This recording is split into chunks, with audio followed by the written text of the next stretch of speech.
Le 1er avril 2014, deux étudiantes néerlandaises partent pour une randonnée dans les montagnes du Panama. Quelques heures plus tard, plus personne ne les reverra. Pendant des années, cette affaire sera présentée comme un simple accident. Pourtant, à mesure que l'enquête progresse, les preuves racontent une histoire bien plus complexe. Téléphone, appareil photo, reste humain, erreur d'enquête. Chaque nouvel élément soulève davantage de questions qu'il n'apporte de réponses. Alors, qu'est-il réellement arrivé à Chris Kremers et Lisanne Frohn? Dans cette vidéo, nous allons tout reprendre dans l'ordre. Des dernières heures connues jusqu'aux conclusions des experts, en passant par les 11 jours enregistrés par leur appareil, je vais m'en tenir aux faits établis, uniquement aux faits établis. Et si les sources se contredisent, je vous le dis, bienvenue dans cette enquête.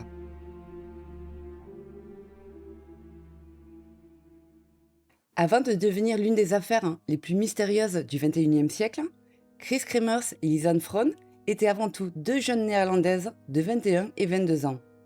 Et devant elles, ce qu'elles considéraient comme le plus beau voyage de leur vie. Nous sommes au début de l'année 2014. Depuis plusieurs mois, les deux amies préparent minutieusement un séjour de 6 semaines au Panama. Ce séjour n'a rien d'improvisé. Leur objectif est clair, découvrir l'Amérique centrale, perfectionner leur espagnol et participer à une mission de bénévolat auprès d'enfants. À première vue, rien ne distingue ce voyage de celui entrepris chaque année par des milliers d'étudiants européens. Pourtant, quelques semaines plus tard, leurs noms feront le tour du monde. Et plus de 10 ans après leur disparition, leur histoire continue de susciter des questions. Pour comprendre cette affaire, il faut d'abord savoir qui étaient Chris et Lisanne. Chris Kremers a 21 ans. Elle a grandi à Amersfoort, aux Pays-Bas. On l'a décrit comme une jeune femme souriante, spontanée et particulièrement sociable. Elle aime aller vers les autres, découvrir de nouveaux endroits et sortir de sa zone de confort. Curieuse de nature, elle nourrit depuis longtemps l'envie de voyager. Après ses études secondaires, elle rejoint l'Université des sciences appliquées d'Utrecht. Sa formation, éducation culturelle et sociale, avec une orientation vers l'art. Ses parents raconteront plus tard qu'elle a toujours été particulièrement autonome. Lorsqu'elle se fixe un objectif, elle préfère l'organiser elle-même. Elle n'est vraiment pas du genre à improviser. Lorsqu'elle décide de partir plusieurs semaines à l'étranger, elle compare les destinations, prépare son voyage et réfléchit à chaque étape. Le Panama n'est donc pas un simple voyage touristique. Pour elle, c'est l'occasion de découvrir une nouvelle culture, d'améliorer son espagnol et de vivre une expérience utile. Comme beaucoup d'étudiants, Chris enchaîne les petits boulots. Depuis plusieurs mois, elle économise pour financer ce voyage, tout comme Lisanne. Lisanne Frohn a 22 ans. Elle grandit elle aussi à Amersfoort. À première vue, elle semble très différente de Chris. Là où Chris parle facilement avec les autres, Lisanne est plus discrète. Elle préfère observer avant de parler. Ses proches la décrivent comme quelqu'un de calme, réfléchi et particulièrement organisée. Grande sportive, elle pratique régulièrement le volley et apprécie les activités de plein air. Une autre passion occupe une place importante dans sa vie, la photographie. Pour immortaliser son séjour au Panama, elle emporte avec elle un appareil photo Canon PowerShot. À ce moment-là, il ne s'agit que d'un simple appareil destiné à conserver des souvenirs de vacances. Il deviendra, quelques semaines plus tard, l'une des pièces les plus scrutées de toute l'affaire. Comme Chris, Lisanne termine ses études supérieures. Elle vient d'obtenir un diplôme en psychologie appliquée. Elle se destine à travailler avec des enfants en difficulté. Et elle aussi, elle met de l'argent de côté avant le départ. Les deux jeunes femmes ne partent donc pas grâce à un simple cadeau ou à un séjour offert par leurs parents. Elles ont travaillé et économisé pendant plusieurs mois pour concrétiser ce projet. Pour toutes les deux, ce voyage marque le passage à la vie d'adulte. Malgré leurs personnalités différentes, Chris et Lisanne deviennent rapidement inséparables. Quelques semaines avant le départ, elles avaient même aménagé ensemble. Deux caractères opposés, mais une même ambition. Un duo parfaitement complémentaire. Lorsqu'une agit spontanément, l'autre prend le temps de réfléchir. Lorsqu'une décision doit être prise, elles en discutent ensemble. Rien ne laisse penser que l'une impose systématiquement ses choix à l'autre. Ce détail peut sembler secondaire. Pourtant, il prendra de l'importance lorsque certaines hypothèses tenteront plus tard de présenter Chris comme la meneuse et Lisanne comme une simple suiveuse. Le portrait que dressent ceux qui les ont connus est bien différent. Leur voyage est un projet commun. Ce n'est pas le rêve de l'une ou de l'autre, c'est leur projet à toutes les deux. Finalement, leur choix se porte sur le Panama. Pourquoi ce pays? Pourquoi pas le Costa Rica, le Mexique ou le Pérou? Des destinations beaucoup plus connues. À l'époque, le Panama est considéré comme l'un des pays les plus stables d'Amérique centrale. Il attire chaque année des milliers de voyageurs venus découvrir ses plages, ses montagnes et sa forêt tropicale. Il accueille aussi de nombreux étudiants étrangers venus apprendre l'espagnol tout en participant à des programmes de bénévolat. Pour beaucoup de voyageurs européens, c'est une destination accueillante, dépaysante et relativement sûre. C'est dans ce contexte qu'elles choisissent Boquete. Nichée dans les montagnes de la province de Chiriquí, Boquete est une petite ville au climat agréable, entourée de plantations de café et de sentiers de randonnée, et qui bénéficie en plus d'une atmosphère paisible. On y croise des randonneurs, des étudiants venus du monde entier, mais aussi de nombreux retraités étrangers installés dans la région. L'ambiance y est calme. À première vue, difficile d'imaginer un endroit plus rassurant pour deux étudiantes venues vivre leur première grande aventure à l'étranger. Et pourtant, le 1er avril 2014, le soleil brille sur Boquete. Chris et Lisanne sont en short et débardeur. Rien, ce matin-là, ne laisse présager ce qui va suivre. Gardez cette image en tête. Elle est essentielle pour comprendre la suite. À Boquete, voir des touristes partir en randonnée fait partie du quotidien. Alors, lorsque Chris et Lisanne quittent leur hébergement le 1er avril 2014, rien ne laisse penser que cette journée serait différente des autres. Le 15 mars 2014, après plusieurs heures de vol, Chris Kremers et Lisanne Fron atterrissent enfin en Amérique centrale. Après des mois de préparation, leur voyage devient enfin une réalité. Pendant les premiers jours, elles découvrent le pays.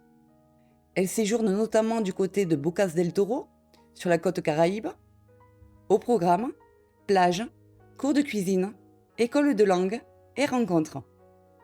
Les photographies de cette période montrent deux amies détendues, heureuses et pleines de projets. Le 29 mars, elles rejoignent Boquete, la petite ville de montagne où elles doivent passer la plus grande partie de leur séjour. Située à plusieurs centaines de kilomètres de la capitale, Boquete offre un tout autre visage du Panama. Le climat y est plus frais, les montagnes remplacent les immeubles, le rythme de vie semble beaucoup plus paisible. À leur arrivée, elles sont accueillies par leur famille d'accueil, Myriam Guerra. Depuis plusieurs années, Myriam héberge régulièrement des étudiants étrangers venus apprendre l'espagnol. Ce système est courant à Boquete. Il permet aux voyageurs de partager le quotidien d'une famille panaméenne tout en pratiquant la langue en dehors des cours. Rapidement, Chris et Lisanne prennent leur marque. Leurs premiers échanges avec leurs proches sont rassurants. Tout semble se dérouler exactement comme elles l'avaient imaginé. Mais un imprévu vient modifier leurs plans. À leur arrivée, elles apprennent que la structure où elles doivent effectuer leur volontariat n'est pas encore prête à les accueillir. Le début de leur mission est repoussé d'environ une semaine. Pour certains, cette information peut paraître anodine, mais elle va tout changer. Car il y a d'abord la déception. Elles ont traversé un océan, économisé pendant des mois, préparé cette mission avec soin. Et voilà qu'on leur demande d'attendre. Cette semaine de vide, il faut bien la remplir. Avec plusieurs journées libres devant elles, Chris et Lisanne décident de découvrir Boquete et ses environs. Elles se promènent, prennent des photos, échangent avec d'autres voyageurs et donnent régulièrement des nouvelles à leur famille. Rien dans leurs messages, leurs photos ou même leur comportement ne laisse penser qu'elles sont inquiètes. Au fil de leur découverte, un nom revient régulièrement, El Pianista. Ce sentier de randonnée est l'un des plus connus de la région. De nombreux habitants le recommandent. Des guides touristiques en parlent. Des voyageurs racontent l'avoir parcouru sans difficulté. Pour beaucoup, c'est une sortie presque incontournable lorsqu'on séjourne à Boquete. Mais ce que les guides ne précisent pas toujours, c'est que ce sentier cache une frontière invisible. La première partie du parcours est balisée, fréquentée relativement sûr. On monte à travers la forêt, on longe un ruisseau, on prend de l'altitude. Au bout, un col, le Mirador. Il s'agit d'un belvédère depuis lequel on aperçoit les deux versants. Pour l'immense majorité des randonneurs, c'est ici que la promenade se termine. On admire la vue, on redescend, fin. Mais au-delà du Mirador, tout change. Ce col marque en réalité une ligne de partage des eaux, ce que les géographes appellent la Continental Divide. D'un côté, le versant pacifique, de l'autre, le versant atlantique. Et de ce côté atlantique, plus de sentiers balisés. Des pistes creusées par des tribus locales, les Ngabé, qui vivent dans ces montagnes. Le terrain est abrupt. Les falaises peuvent dépasser 30 mètres. Et partout, des cours d'eau à traverser. Pour les franchir, il faut emprunter des passerelles rudimentaires. De simples câbles tendus au-dessus du vide, que les locaux appellent les ponts de singe. Et surtout, dans cette zone, il n'y a aucun réseau téléphonique. Aucun panneau, aucun repère. Le premier village accessible, Alto Romero, se trouve à des heures de marche. Autrement dit, tant qu'on reste avant le Mirador, on fait une randonnée. Dès qu'on le franchit, on entre dans un autre monde. Un monde magnifique certes, mais qui ne pardonne pas les erreurs. La veille de leur départ, Lisanne effectue des recherches sur Internet. Parmi les termes tapés ce matin-là, Pianista Trail. Elle cherche donc à se renseigner sur le sentier. Ce détail, en apparence banal, deviendra plus tard l'un des rares indices sur leur intention. Elles envisagent d'abord de découvrir la région avec un guide local. Une excursion est d'ailleurs prévue dans les jours qui suivent. Mais avant ce rendez-vous, une autre idée prend forme. Le 1er avril 2014, Chris et Lisanne décident de partir seuls découvrir le sentier d'El Pianista. À ce moment-là, cette décision est totalement banale. Elles partent avec un seul sac à dos pour deux. À peine un peu d'eau, des vêtements légers et surtout, personne ne connaît leur itinéraire précis. À cet instant, sans que quiconque sache encore, l'horloge commence à tourner. Car cette décision, si banale en apparence, marquera le début de l'une des disparitions les plus mystérieuses de ces dernières décennies. Ce matin du 1er avril, elles partent légèrement vêtues, short, débardeur. Avant de rejoindre le sentier, elles prennent un brunch en compagnie de deux jeunes néerlandais rencontrés sur place. Ils seront les dernières personnes à les voir en dehors de la jungle. Elles n'emportent qu'un seul sac à dos, celui de Lisanne. À l'intérieur, l'essentiel, leurs deux téléphones, l'appareil photo, une bouteille d'eau. Elles amènent aussi le chien des propriétaires du restaurant situé à l'entrée du sentier. À la personne qui leur loue leur chambre, elles laissent une phrase simple. Elles seront rentrées avant la nuit. Vers 11h, elles s'engagent sur le sentier. Et pendant plusieurs heures, tout semble normal. Puis à 16h39, un premier appel est passé vers le numéro d'urgence européen 112.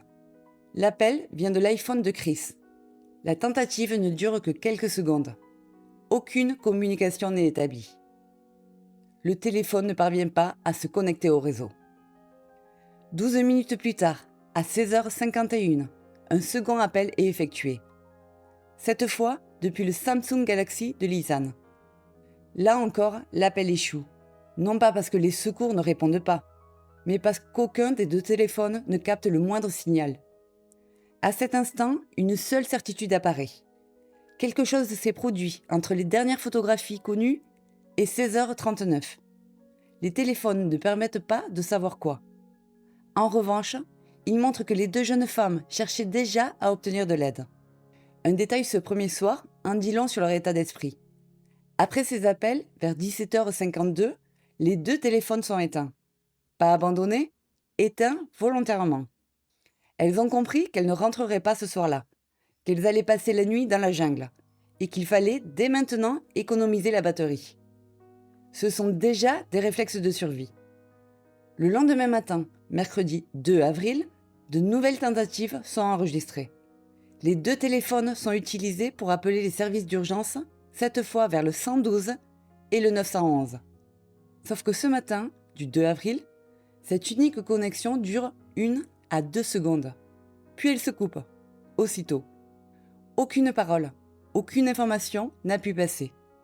Quelques dizaines de secondes plus tard, le téléphone est de nouveau éteint. 1 à 2 secondes, c'est le seul instant en 11 jours où la jungle a laissé passer un signal vers le monde extérieur. Et il n'a servi à rien. Les jours suivants, le scénario se répète. Les téléphones sont allumés plusieurs fois par jour. Jamais très longtemps. Le temps de vérifier si un signal est disponible. Puis, ils sont de nouveau éteints. Ce comportement attire l'attention des enquêteurs. Les batteries semblent utilisées avec une grande prudence. Chaque pourcentage d'autonomie paraît compter. Rien ne laisse penser à une utilisation désordonnée. Au contraire. Les 2 téléphones enregistrent plusieurs appels d'urgence, concentrés sur les 1er, 2 et 3 avril, selon les données forensiques disponibles. À chaque fois, aucun réseau, aucune connexion, sauf ce matin du 2 avril, et cette unique connexion de 1 à 2 secondes. Au fil des jours, les batteries se déchargent. Le Samsung de Lisanne cesse d'être utilisé en premier. Son ultime activité est enregistrée aux alentours du 4 avril. Cette source situe cet épuisement au 5, voire au 6 avril. Mais tous s'accordent sur la suite. À partir de là, il ne reste qu'un seul appareil en état de fonctionner, l'iPhone de Chris. Puis l'iPhone continue d'être allumé par intermittence jusqu'au 11 avril. Avant de vous parler des photographies, il faut s'arrêter sur un point important.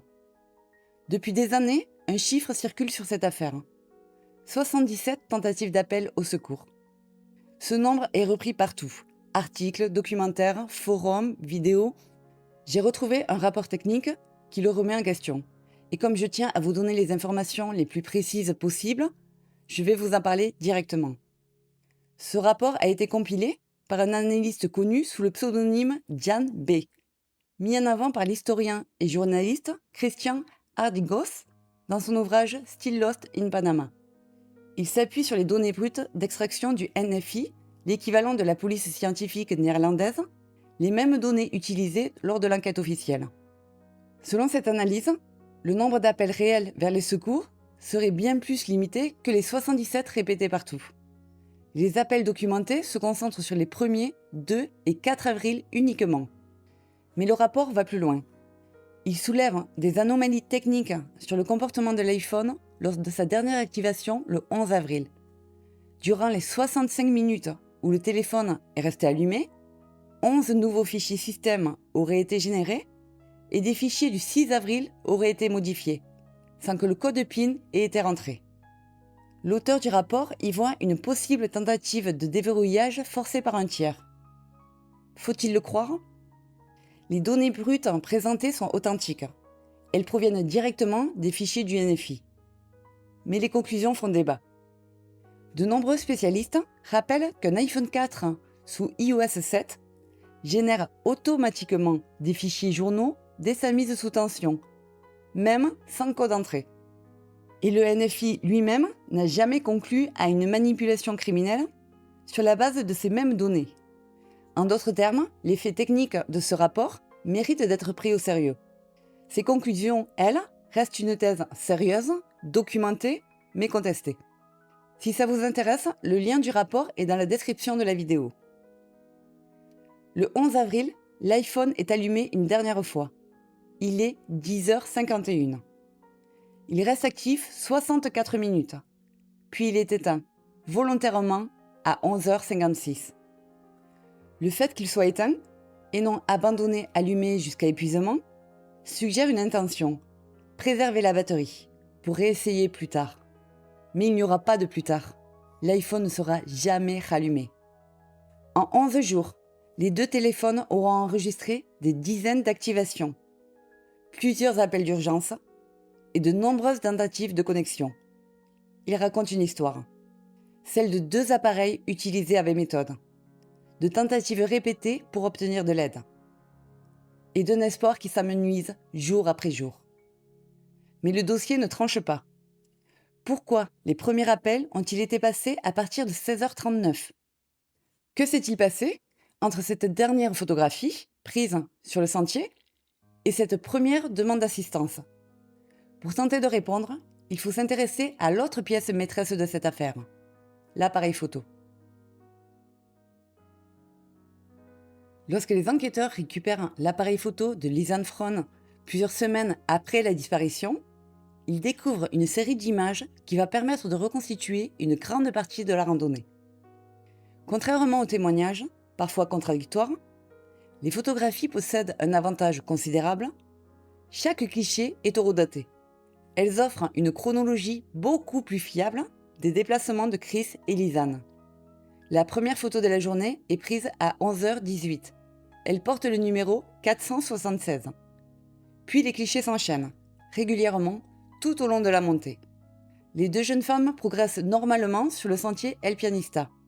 Elles prennent la pause, photographient le paysage, semblent profiter pleinement de leur marche. Rien, dans leur attitude, ne laisse penser qu'elles rencontrent la moindre difficulté. Au fil de leur progression, les clichés permettent d'observer l'évolution du terrain. Les premiers passages sont relativement ouverts. Puis la végétation devient plus dense. En début d'après-midi, plusieurs photographies sont prises au Mirador. Les deux amies apparaissent souriantes. Elles prennent le temps d'admirer le panorama. Pour la plupart des randonneurs, ce point marque la fin du parcours. Chris et Lisanne décident pourtant de continuer. Les photographies suivantes montrent qu'elles franchissent la ligne de crête et empruntent le versant Caraïbe. Le sentier reste visible, mais le paysage change. La forêt devient plus épaisse, le chemin plus étroit, le relief plus accidenté. Le dernier cliché pris de jour est enregistré à 13h58. Il porte le numéro 508. On y voit Chris, au milieu d'un décor de rocailles et de végétation. Elle sourit encore. Rien ne laisse penser qu'elles cherchent leur chemin. Rien ne laisse penser qu'elles sont blessées. À partir de cette photographie, tout change. L'appareil n'enregistre plus aucune image pendant plusieurs jours. Et il faut se méfier d'une lecture trop rapide. Ce silence ne signifie pas qu'elles se sont arrêtées à l'endroit exact de la photo 508. Simplement, elles ont cessé de prendre des photos. Les enquêteurs qui ont refait le parcours des années plus tard estiment qu'elles ont continué à descendre bien au-delà, en suivant un cours d'eau, une piste qui les éloignait de Boquete, au lieu de les en rapprocher. Ce même après-midi, vers 14h, la famille de Chris reçoit un dernier message. Le ton est joyeux, tout va bien. C'est le dernier contact connu. Le silence de l'appareil intrigue les enquêteurs. Pourquoi les deux jeunes femmes arrêtent-elles soudainement de photographier, alors qu'elles continuent manifestement d'utiliser leur téléphone? Les seules images enregistrées ensuite seront prises dans des circonstances totalement différentes, en pleine nuit, plusieurs jours plus tard. Elles deviendront l'un des éléments les plus énigmatiques de toute l'affaire.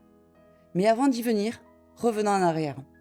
Car pendant ce temps, à Boquete, personne ne sait encore que Chris et Lisanne ont disparu. Lorsque le 1er avril s'achève, personne n'imagine encore que Chris et Lisanne ont disparu. Pour leur famille d'accueil, les deux jeunes femmes sont simplement parties en randonnée. Elles doivent rentrer dans l'après-midi. Mais les heures passent, la nuit tombe, et elles ne reviennent pas. Ce soir-là, un premier signe aurait pourtant dû alerter. Le chien qui les accompagnait revient, seul, trempé. Il a fait le chemin de retour sans elles. C'est le tout premier signal d'alarme physique de cette histoire. Mais sur le moment, personne n'en comprend la gravité. Dans un premier temps, leur absence n'est pas considérée comme alarmante. Une randonnée peut durer plus longtemps que prévu. Mais au fil de la soirée, l'inquiétude grandit. Le lendemain matin, mercredi 2 avril, Chris et Lisanne sont toujours introuvables. Leurs lits n'ont pas été utilisés. Leurs effets personnels sont restés dans la maison. Et elles manquent un rendez-vous. Un guide devait les amener visiter la région ce matin-là. Très vite, plusieurs personnes commencent à les chercher. Parmi elles, Feliciano González, un guide local bien connu dans la région. Il connaît parfaitement les sentiers. Il participe aux premières recherches. Au départ, l'objectif est simple. Retrouver deux randonneuses qui ont peut-être perdu leur chemin ou se sont blessées. Mais les heures passent. Aucune trace. Aucun témoin ne les a vus revenir. Aucun commerce ne signale leur passage. L'hypothèse d'un simple retard devient de moins en moins crédible. Les autorités panaméennes sont alertées. La police, les secours, des guides, des habitants et des volontaires explorent les sentiers autour de Boquete. Les recherches se concentrent naturellement sur El Pianista. Des chiens pisteurs sont engagés. Des hélicoptères survolent certains secteurs lorsque la météo le permet. Au fil des jours, les moyens augmentent. Pourtant, aucun indice décisif n'est découvert. Ni vêtements, ni sacs, ni appareil photo, ni téléphone. Il faut mesurer ce que représente une telle recherche dans un tel décor. La forêt de nuages est un adversaire redoutable. La végétation est si dense qu'on peut survoler une personne en hélicoptère sans jamais la voir. Le terrain est escarpé, creusé de ravins. Par endroits, on ne voit pas à 5 mètres devant soi. Même les chiens pisteurs sont mis en échec. Dans cette forêt de nuages, l'humidité permanente, les pluies et les nombreux cours d'eau dispersent ou emportent les odeurs. Suivre une piste devient extrêmement difficile. Mais un autre point fait débat. Une conviction domine chez les enquêteurs locaux. 2 touristes ne seraient jamais allés au-delà du Mirador. Les recherches se concentrent alors avant le col, du côté de Boquete. Or, Chris et Lisanne avaient franchi la crête, comme nous l'ont montré les photos. Pendant plusieurs jours, les secours ont cherché du mauvais côté sans même passer le cap du Mirador. Un autre élément va brouiller les pistes. Plusieurs personnes à Boquete, dont un chauffeur et un restaurateur, affirment avoir vu les 2 jeunes femmes redescendre en fin d'après-midi le 1er avril. Ces témoignages orientent une partie des recherches vers la ville et non vers la montagne. Or, les données de l'appareil photo et des téléphones les contrediront formellement. Ces prétendues observations se révéleront peu fiables, mais le temps, lui, aura été perdu. C'est peut-être le paradoxe le plus cruel de cette affaire. Pendant que les équipes ratissent la montagne, il est fort possible que Chris et Lisanne soient encore en vie, à quelques kilomètres de là, de l'autre côté de la crête, en train de rallumer inlassablement un téléphone. Assez proche pour espérer, trop loin et trop invisible pour être trouvés.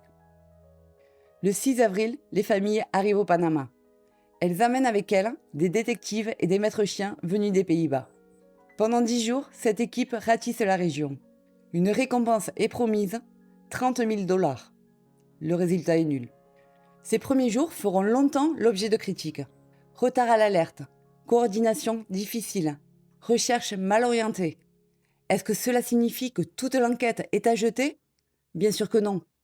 Mais cela rappelle qu'une disparition se joue souvent dans les premières heures et que chaque jour perdu réduit les chances de retrouver une personne en vie.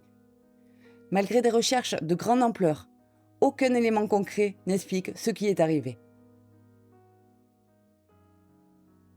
Pendant plus de 2 mois, les recherches se poursuivent sans apporter de réponse. Puis, le 14 juin 2014, tout bascule. Une habitante du secteur d'Alto Romero, issue de la communauté autochtone Ngabé, affirme avoir découvert un sac à dos au bord de la rivière Culebra. Selon son témoignage, il se trouvait sur une berge non loin des rizières. Elle décide de le remettre aux autorités. Très rapidement, les enquêteurs identifient le sac. Il appartient bien à Lisanne Fron. Pour la première fois depuis la disparition, un élément matériel majeur est retrouvé. Cette découverte redonne immédiatement un élan à l'enquête. Mais là, une interrogation surgit presque aussitôt. Comment ce sac est-il arrivé jusqu'à cet endroit ? Il est retrouvé très loin en aval, à plusieurs kilomètres du sentier, dans une zone reculée, à des heures de marche du premier village. Le courant a-t-il pu l'emporter jusque-là ? Est-il resté exposé pendant des semaines ? Ou a-t-il été déplacé plus tard ? Ces interrogations vont rapidement alimenter les débats. D'autant plus que plusieurs personnes décrivent un sac dans un état étonnamment propre. Nous sommes en pleine saison des moussons. La rivière est haute. Il ne cesse de pleuvoir et pourtant le sac est sec, intact. Rien à l'intérieur ne porte la marque d'un long séjour dans l'eau. La femme qui l'a apporté affirme même qu'il n'était pas là la veille. Certains faits sont vérifiables, d'autres ne révèlent que de l'hypothèse. Une seule question, comment ce sac a-t-il atterri ici ? Personne ne peut répondre avec certitude. Un détail, en revanche, oriente d'emblée l'enquête. Rien n'a été volé, l'argent est là, les papiers sont là, le matériel électronique qui a une valeur est là aussi. L'hypothèse d'un vol crapuleux s'effondre. Un autre détail, relevé plus tard, nourrira longtemps les discussions. En examinant le sac et son contenu, les enquêteurs relèvent de nombreuses empreintes digitales, dont une partie ne correspond ni à Chris ni à Lisanne. À qui appartiennent-elles donc alors? Le problème, c'est qu'à l'époque, ils n'ont pas réellement exploité cet indice. Du coup, cet élément restera sans réponse. Et c'est précisément ce genre de piste laissée en suspens qui alimentera des années durant le sentiment que l'enquête est passée à côté de quelque chose. Une chose est sûre, le contenu du sac va profondément modifier la compréhension de l'affaire. Car parmi les objets se trouvent 2 pièces capitales, leur téléphone et leur appareil photo. Lorsque les enquêteurs ouvrent le sac à dos, ils découvrent plusieurs effets personnels appartenant aux 2 jeunes femmes. À l'intérieur se trouvent les 2 téléphones, l'iPhone de Chris et le Samsung Galaxy de Lisanne. Le sac contient également l'appareil photo Canon utilisé pendant la randonnée. La carte mémoire est toujours présente. Les enquêteurs découvrent aussi plusieurs objets du quotidien. De l'argent liquide, environ 83 $, 2 paires de lunettes de soleil, 2 soutiens-gorge, le passeport de Lisanne, une bouteille d'eau vide. L'ensemble est inventorié avec précision. Et un détail interpelle. Plusieurs affaires sont rangées avec soin, presque ordonnées. La même discipline que celle observée sur les batteries des téléphones. Même au cœur du drame, quelque chose chez elle continue de tout organiser. Ou du moins, c'est ce qu'on aimerait encore croire. Reste une question que beaucoup se posent. Pourquoi ces 2 soutiens-gorge se trouvaient-ils dans le sac? Par confort? À cause de la chaleur? Pour une raison plus troublante? Là encore, l'objet est là. Mais son explication manque. Un autre point attire rapidement l'attention. Plusieurs objets électroniques fonctionnent encore. Les téléphones peuvent être analysés. L'appareil photo est lui aussi exploitable. Cette conservation relativement bonne de certains objets alimentera de nombreux débats. Pour les uns, elle s'explique par les conditions dans lesquelles le sac a été retrouvé. Pour les autres, elle soulève des interrogations. Les enquêteurs choisissent alors d'exploiter méthodiquement chaque objet. Les téléphones permettent de reconstituer une partie des jours qui suivent la disparition. Nous l'avons vu. L'appareil photo, lui, offre une chronologie précise de la randonnée. Et parmi les images, une série va rapidement concentrer toute l'attention. Près d'une semaine après les dernières photos de la randonnée, le Canon enregistre soudainement près d'une centaine de clichés en seulement quelques heures. Ces photographies deviendront l'un des éléments les plus débattus de toute cette affaire. Si vous êtes encore là à cette étape de la vidéo, vous savez ce qu'il vous reste à faire. Le bouton abonnement est juste là. Pendant plusieurs jours, l'appareil photo de Lisanne reste silencieux. Depuis les dernières photographies de la randonnée, plus aucun cliché n'est enregistré. Et là, un premier mystère technique. La dernière photo de jour porte le numéro 508. La première photo de nuit porte le numéro 510. Entre les deux, une image manque. Le cliché 509 a disparu. Nous reviendrons en détail sur cette anomalie, car elle est plus troublante qu'il n'y paraît. Retenez simplement, pour l'instant, qu'une photographie a existé, puis s'est volatilisée. Puis, dans la nuit du 7 au 8 avril 2014, tout change. Entre 1h et 4h du matin environ, le Canon enregistre près d'une centaine de photographies, certaines à quelques secondes d'intervalle, d'autres espacées de plusieurs minutes. Une précision car elle prête souvent à confusion. L'horloge de l'appareil était réglée sur le fuseau des Pays-Bas. Ces eurodatages situent la série au cœur de la nuit. Compte tenu du décalage, cela correspond en heure locale panaméenne à la soirée. Dans les deux cas, le constat est le même. Ces photos ont été prises dans le noir complet. Contrairement aux images de la randonnée, ces clichés ne montrent ni paysage, ni portrait, ni scène identifiable. La grande majorité est plongée dans l'obscurité. Le flash éclaire seulement quelques mètres devant l'objectif. On distingue des branches, des rochers, de la végétation, le lit d'un cours d'eau, des gouttes de pluie dans le faisceau. Mais il reste souvent impossible de comprendre ce que l'appareil photographie. Imaginez la scène. Le silence total dans la jungle. La nuit. Interrompu toutes les quelques minutes par le déclic mécanique de l'appareil. Et cet éclair blanc, aveuglant, qui ne révèle rien d'autre que la pluie et la roche. Encore et encore, pendant près de 3 heures. Il faut ici être prudent. Ces images ont donné lieu à des milliers d'interprétations, souvent bien au-delà de ce qu'elles montrent réellement. Quelques clichés pourtant se détachent. On distingue un morceau de plastique rouge noué à une branche. Sur un autre, des fragments de papier clair étalés sur une pierre, autour d'un petit miroir. Certains y ont lu une tentative de tracer les lettres SOS sur le sol. Leur fonction exacte demeure inconnue. Des repères? Des tentatives d'attirer l'attention des secours? Autre chose? Aucune réponse certaine n'existe. Une photographie attire particulièrement l'attention. Elle montre l'arrière de la tête de Chris Kremers. Ses cheveux occupent presque tout le cadre. Aucun visage n'est visible. Certains ont avancé qu'on y distinguerait une blessure. Mais l'image complète en haute définition n'a jamais été rendue publique. Et cette interprétation reste contestée. Les enquêteurs qui ont le plus travaillé le dossier avancent même une explication banale. Chris serait simplement passé devant l'objectif, entre deux clichés, pris à quelques secondes d'intervalle. Un accident de cadrage plus qu'une mise en scène. Comment lire cette série? 2 grandes hypothèses coexistent. La première est utilitaire. Dans le noir absolu, le flash est l'une des rares sources de lumière disponibles. On peut s'en servir pour éclairer, pour repérer un passage, pour tenter de se signaler. Les objets réfléchissants, miroirs, papier clair, emballage, auraient été disposés dans le même but. C'est aujourd'hui la lecture privilégiée par la plupart des enquêteurs.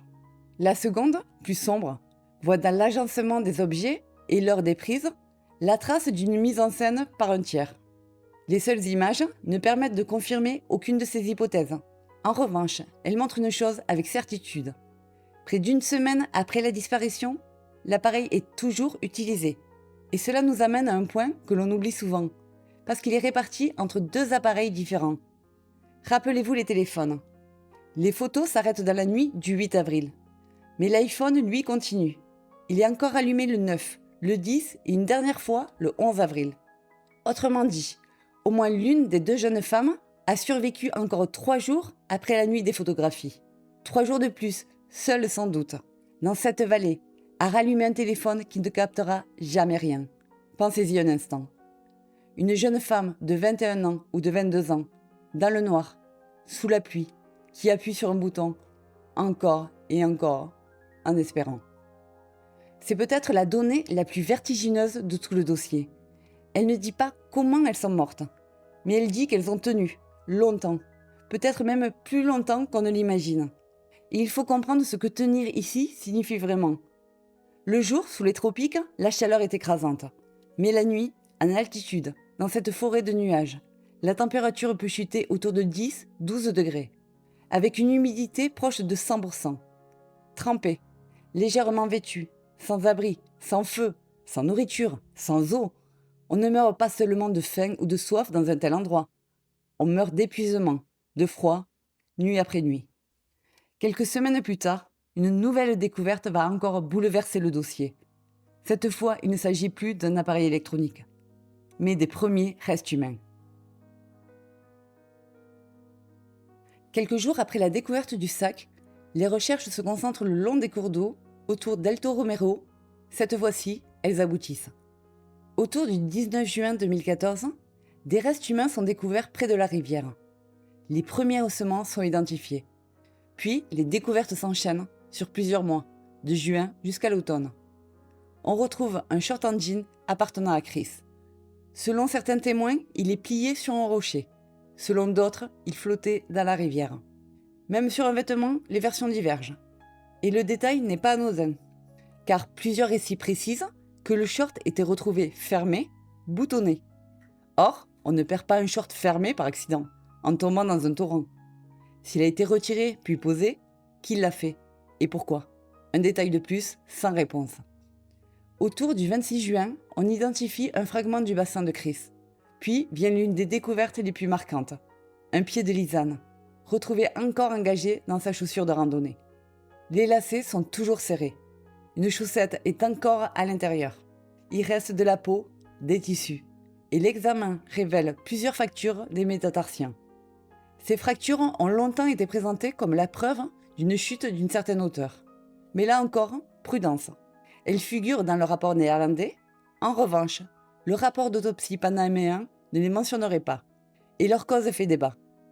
Un enquêteur ayant longtemps étudié le terrain avance qu'un pied coincé entre des rochers de rivière pourrait tout aussi bien les expliquer. C'est peut-être compatible avec un accident, mais ce n'est pas forcément la démonstration d'une chute mortelle. Au fil de l'été, d'autres restes apparaissent. Une côte de Chris, d'autres fragments. Au total, les ossements sont récupérés entre juin et novembre 2014. Et le bilan est bouleversant par le peu qu'il contient. On va retrouver une trentaine d'ossements, environ 33, dispersés le long de la rivière, parfois une dizaine de kilomètres en aval, ce qui représente à peu près 10% du squelette de Lisanne et 5% de celui de Chris. Presque tout le reste des deux corps n'a jamais été retrouvé. Cette absence complique considérablement le travail des médecins légistes. Certaines questions resteront donc sans réponse. Les restes livrent malgré tout plusieurs constatations et parfois même des contradictions, car leur état diffère radicalement d'une jeune femme à l'autre. Les os de Lisanne portent encore des tissus. Ils semblent s'être décomposés de manière naturelle.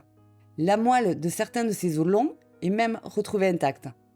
Ceux de Chris, à l'inverse, sont presque nettoyés, d'un blanc anormal, comme blanchi. Les analyses y détectent un taux de phosphore élevé qui ne correspond pas à celui du sol environnant. En clair, la composition chimique des os de Chris ne correspond pas à ce qu'on attendrait d'une décomposition naturelle dans cet endroit précis. Certains y voient la trace d'un produit chimique, une théorie qui a beaucoup circulé sur Internet, d'autres l'attribuent aux conditions particulières du terrain. Il faut être clair, aucune de ces interprétations n'a jamais été démontrée. Il existe d'ailleurs une explication naturelle à la rapidité troublante de la décomposition. Les enquêteurs qui ont passé des semaines sur place décrivent une jungle où tout se décompose à une vitesse fulgurante. Une carcasse peut y être réduite à l'état de squelette en quelques jours. Dans un tel milieu, l'état des ossements et la disparition de la chair n'ont plus rien d'aberrant. Pourtant, un constat déroutant subsiste. Un spécialiste légiste a examiné ces os de près. Résultat, aucune marque. Ni morsure animale, ni trace d'outils, ni stries, rien. Or, si c'est la jungle et la rivière qui ont dispersé les corps, on s'attendrait à trouver exactement ce genre de traces. Alors, comment expliquer cette dispersion? Encore une fois, personne ne peut répondre avec certitude. Les analyses n'établissent aucune preuve formelle d'agression ni d'homicide, mais elles ne permettent pas non plus de reconstituer avec certitude ce qui est arrivé. Et c'est une réalité que l'on oublie souvent. Lorsqu'un médecin légiste ne dispose que d'une partie des restes, il ne peut pas déterminer avec certitude une cause de décès. Or, dans cette affaire, les ossements retrouvés ne représentent qu'une faible partie des deux squelettes. Les expertises apportent des éléments, mais elles ne peuvent pas répondre à toutes les questions. L'enquête dispose désormais de nombreuses preuves. Les téléphones, les photographies, le sac à dos, les expertises médico-légales. Pourtant, aucune de ces pièces, prises isolément, ne permet de reconstituer l'ensemble des événements. Avant d'évaluer les scénarios possibles, il reste une dernière étape. Reprendre, une par une, les principales anomalies du dossier. Plus de 10 ans après la disparition, une grande partie de la chronologie peut être reconstituée. Le départ du 1er avril, la randonnée, documentée par les photographies, les appels au secours, le sac à dos, retrouvé 2 mois plus tard, les téléphones, l'appareil photo, les effets personnels, enfin, les fragments osseux. Pourtant, malgré cette accumulation de preuves, le tableau reste incomplet. La première concerne l'intervalle entre la dernière photo de l'après-midi, prise à 13h58, et le premier appel au 112 à 16h39. Que s'est-il passé durant ces 2 heures? Les téléphones montrent qu'une situation d'urgence existe déjà, mais ils ne disent pas ce qui l'a provoqué. Autre interrogation, pourquoi les photographies de nuit sont-elles prises près d'1 semaine après la disparition? Cherche-t-elle à éclairer les alentours? À se signaler? Pour autre chose qu'on ne saura peut-être jamais? Les images ne permettent pas de trancher. La disparition de la photographie numéro 509 continue elle aussi d'alimenter les débats. Rappelons le problème. La dernière photo de jour porte le numéro 508. La première photo de nuit porte le numéro 510. Entre les deux, une image manque. Et voici ce qui rend cette absence troublante. Sur un appareil photo de ce type, supprimer une photo directement dans le boîtier, avant d'en prendre une nouvelle, ne laisse en principe pas de trou dans la numérotation. Le compteur se réajuste. Selon plusieurs analystes, pour qu'un numéro manque ainsi, il aurait fallu que l'image soit retirée autrement, par exemple via un ordinateur.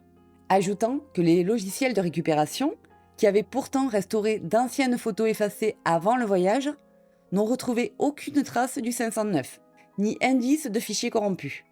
Ce sont ces constats qui ont nourri l'idée d'une suppression délibérée. Mais il faut rester honnête, cette lecture est contestée. D'autres analyses, plus techniques, estiment qu'un simple aléa de l'appareil pourrait suffire à expliquer ce trou. Aucune conclusion ne fait aujourd'hui consensus. Une chose en revanche est sûre, une image a existé entre la 508 et la 510, et personne ne sait ce qu'elle montrait. Le sac à dos contenait également un journal intime. Les familles ont demandé que ce contenu reste privé. Malgré ça, certaines pages ont filtré, publiées sur des blogs, des forums, des vidéos YouTube. J'ai choisi de ne pas en parler ici, par respect pour Chris et Lisanne et leur famille. Un autre objet mérite d'être mentionné, même brièvement. Au tout début des recherches, la famille aurait découvert, près du sentier, un foulard bleu. Il n'a jamais été formellement identifié comme appartenant à Chris ou à Lisanne. Il n'a jamais non plus été définitivement écarté. C'est un détail mineur, peut-être même sans signification, mais dans un dossier aussi pauvre en indices matériels, même les détails mineurs ont leur place. Les expertises médico-légales soulèvent elles aussi des zones d'ombre. Pourquoi seulement une partie des restes ont été retrouvés? Et cette dispersion sur des kilomètres, comment l'expliquer? Et pourquoi aucune trace animale sur les os? Il y a enfin cette étrangeté, soulignée par l'un des experts néerlandais lui-même. Le long de ce sentier, il y a des fermes, des habitations. Le franchir, c'est presque traverser le jardin des gens. On imagine toujours la jungle comme un désert vide. Ici, c'est l'inverse. C'est un lieu habité. Alors, comment disparaît-on totalement dans un endroit où l'on croise des maisons? C'est peut-être ça, le véritable cœur du mystère. Disparaître alors même qu'il y a une vie humaine tout autour. Enfin, certaines critiques portent sur l'enquête elle-même. Le calendrier des recherches, la gestion de certains indices, les premières constatations sur le terrain. Cela signifie-t-il que toute l'enquête est remise en cause? Non. Mais cela rappelle qu'une enquête est menée par des êtres humains et que certaines décisions prises dans les premières heures peuvent avoir des conséquences durables. Aucune de ces anomalies, prises isolément, ne permet de conclure à un accident ou à l'intervention d'un tiers. Mais mises bout à bout, elles montrent les limites des certitudes dans ce dossier. Il reste donc à confronter les grandes hypothèses aux preuves. Une question continue de diviser les enquêteurs, spécialistes et passionnés. Que s'est-il réellement passé après que Chris et Lisanne ont dépassé le Mirador? Les preuves permettent de reconstituer une partie de leur parcours, mais elles ne racontent pas toutes la même histoire. Posons d'abord un repère. La position officielle, elle, a évolué. Au Panama, l'affaire a d'abord été traitée comme un possible homicide, puis comme un possible enlèvement. Avant, le 4 mars 2015, une équipe de spécialistes conclut à l'hypothèse la plus probable, celle d'un accident mortel, survenu près du sentier du pianiste. C'est donc l'accident qui constitue la première hypothèse et la conclusion retenue. Selon ce scénario, les deux jeunes femmes auraient poursuivi leur randonnée, perdu leur chemin, puis se seraient blessées ou retrouvées bloquées dans une zone dont elles ne pouvaient plus sortir. Les appels répétés, la gestion des batteries, la difficulté du terrain, les fractures relevées, autant d'éléments avancés pour soutenir cette thèse. C'est la lecture défendue par les experts médico-légaux qui ont travaillé avec la famille. Une anthropologue légiste de renommée internationale, consultée lors de la révision du dossier, a elle aussi validé la thèse de l'accident. Pour le pathologiste qui a dirigé l'équipe néerlandaise, un acte criminel, vol, agression ou enlèvement est hautement improbable.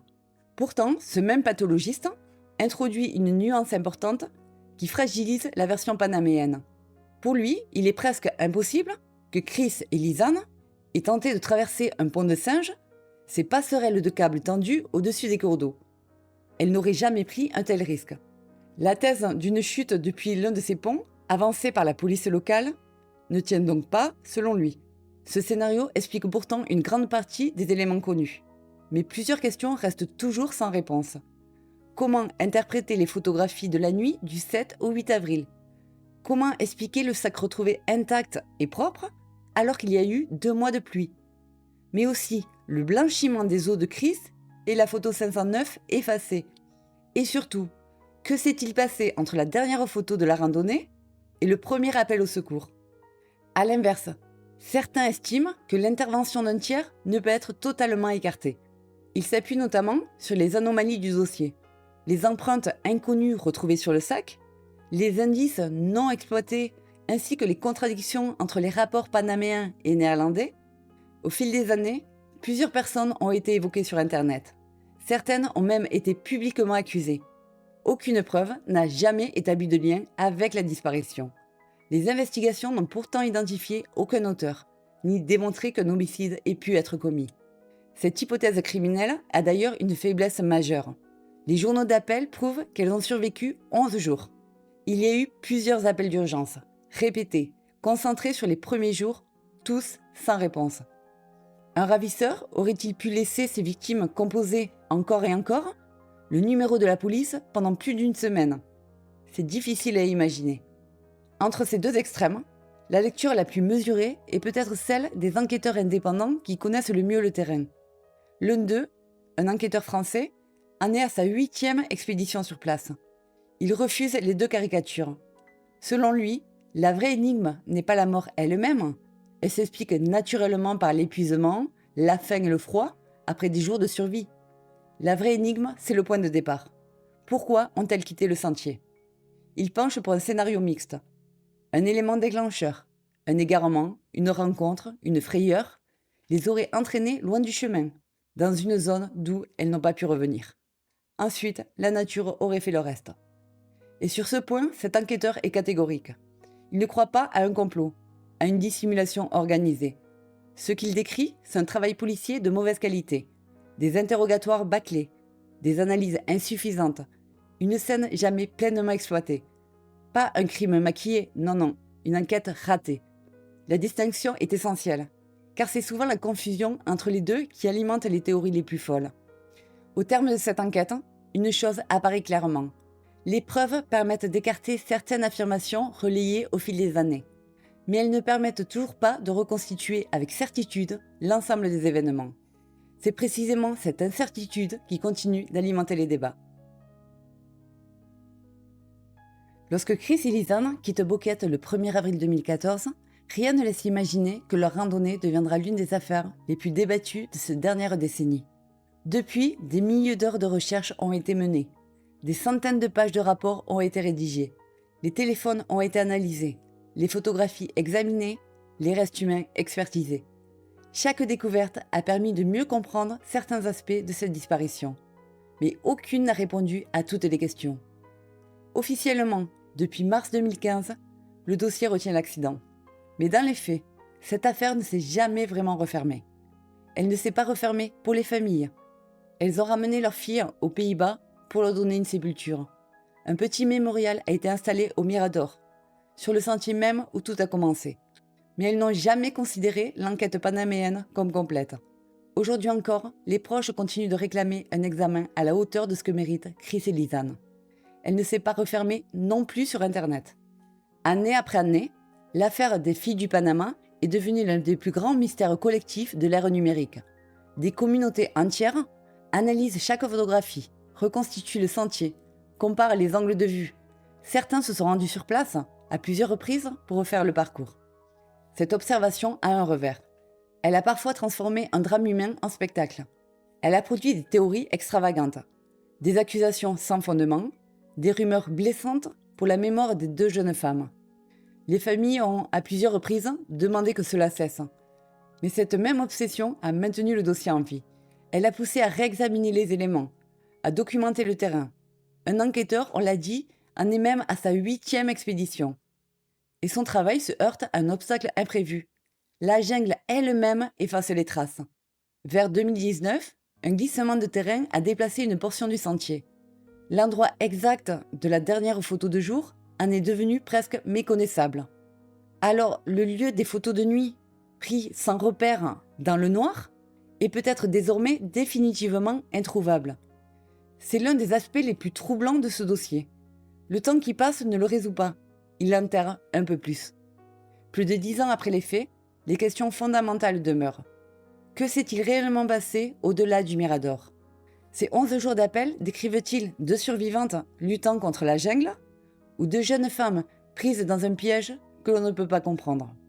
Peut-être aussi que certaines questions resteront définitivement sans réponse. Une chose en revanche est certaine. 2 jeunes femmes sont parties marcher quelques heures. Elles avaient 21 et 22 ans. Elles avaient des projets, des amis, une vie qui s'ouvrait devant elles. Elles ne sont jamais revenues. Et derrière les débats, les théories et les analyses, il ne faut jamais oublier qu'il s'agit avant tout d'un drame humain, celui de Chris Kremers et de Lisanne Fron, et de tous ceux qui aujourd'hui encore attendent des réponses. Si cette histoire vous a marqué, partagez en commentaire votre regard sur cette affaire. Accident ou autre chose? Et si vous voulez aller plus loin, quelle est selon vous l'anomalie la plus inexplicable? La photo 509 ou l'état du sac à dos? Votre avis m'intéresse. Peut-être qu'ensemble, on peut faire avancer cette enquête. N'oubliez pas de vous abonner pour ne manquer aucune de mes prochaines enquêtes. N'hésitez pas aussi à liker et à partager si la vidéo vous a plu. Et surtout, prenez soin de vous. Ciao!